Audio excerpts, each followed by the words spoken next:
9, 8, 7, 6, 5, 4, 3, 2, 1. Ignition. And liftoff. Go Falcon, go PSL. Stage 1 propulsion is nominal. Vehicle is pitching downrange.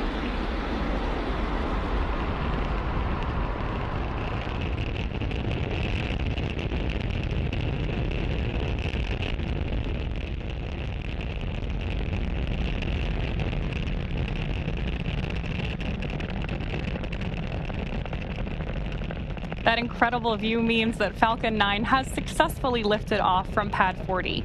And right now we are throttling down to prepare for max Q in about 30 seconds. As you may have heard us explain before, this is the period of highest aerodynamic pressure on the vehicle. Power and telemetry nominal. That's because at this point, we are seeing the greatest difference in dynamic pressure, which is increasing with the rocket's speed, and ambient static pressure, which is decreasing as we move up through the Earth's atmosphere. Vehicle is supersonic. With that call out, we know that Falcon 9 is moving faster than the speed of sound.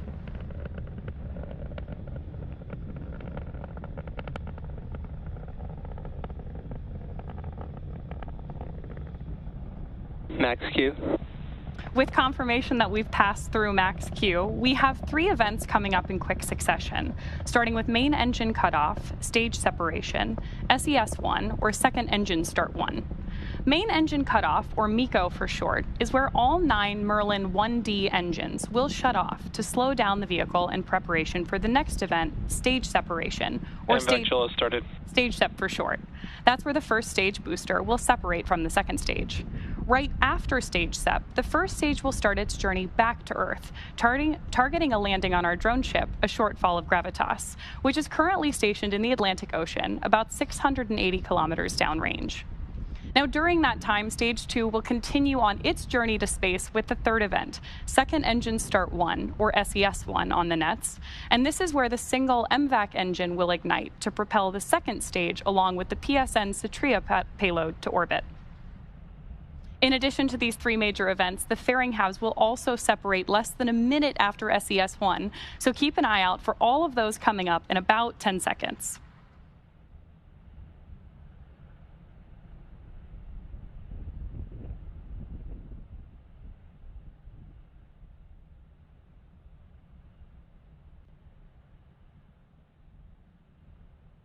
Main engine cutoff. Stage separation confirmed.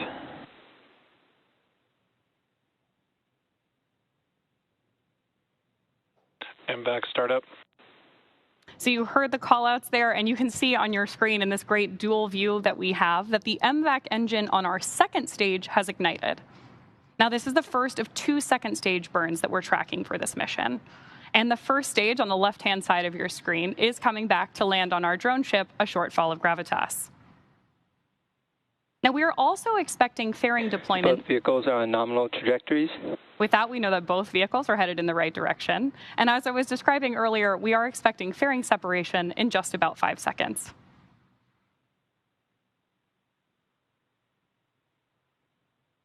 Fairing separation confirmed.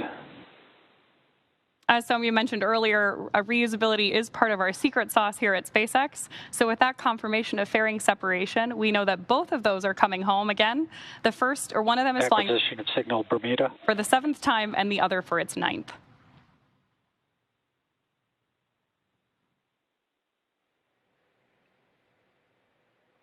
It's now T+3 minutes and 55 seconds into today's mission, and we have a great view of Stage 1 on the left and Stage 2 on the right.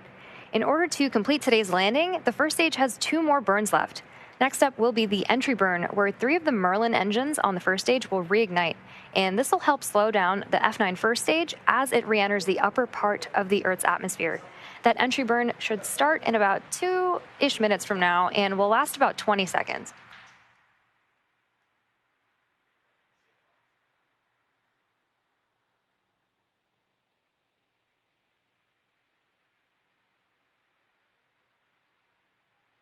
You can see 2 of the 4 hypersonic grid fins that are positioned near the base of the interstage on the booster. And stage 1 is currently using nothing but the grid fins for steering as it's returning back to Earth.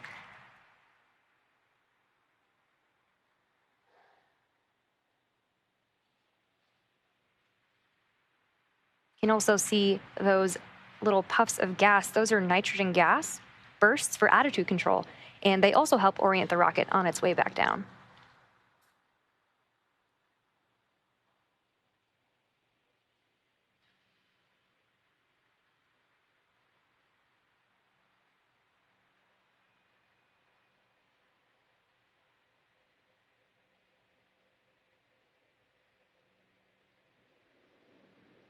And some really awesome views of planet Earth behind stage 2. And again, that entry burn on the first stage coming up in about a minute.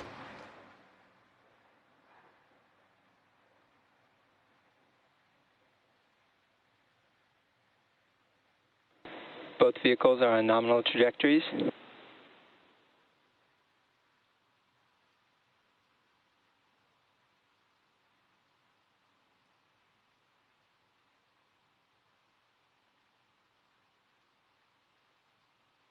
Like I promised, we have great views of Earth behind MVAC and behind the first stage as it's coming back down to Earth.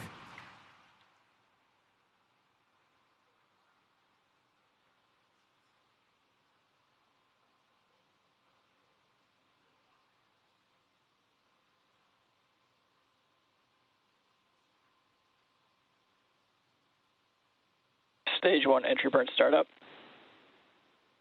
You can see that 3 of those engines have now relit engines 1, 5, and 9 for the entry burn. It's about 20 seconds for this burn.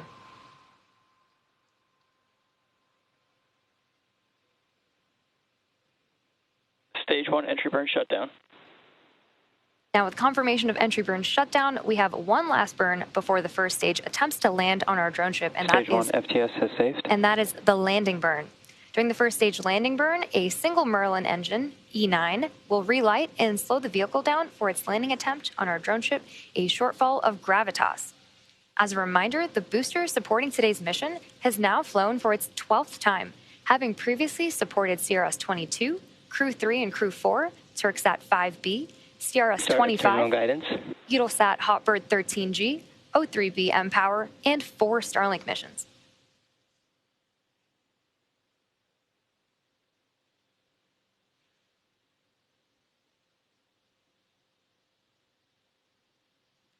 We'll also be coming up on SECO 1, or second engine cutoff 1, in about 30 seconds from now. Stage 1 transonic. Stage 2 FTS has saved. You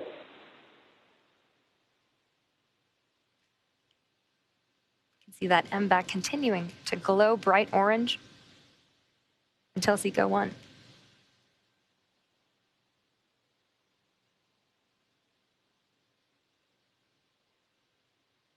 Nominal orbit insertion. MVAC shutdown. Great callouts for SECO 1 and nominal orbital Stage 1 landing insertion. burn.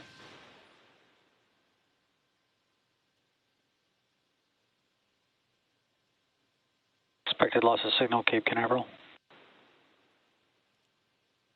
There's that view of landing burn. Stage 1 landing leg deploy.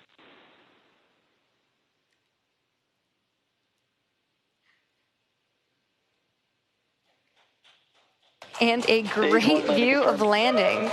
This landing marks the 12th successful landing for this particular booster and marks our 201st overall successful recovery of an orbital class rocket.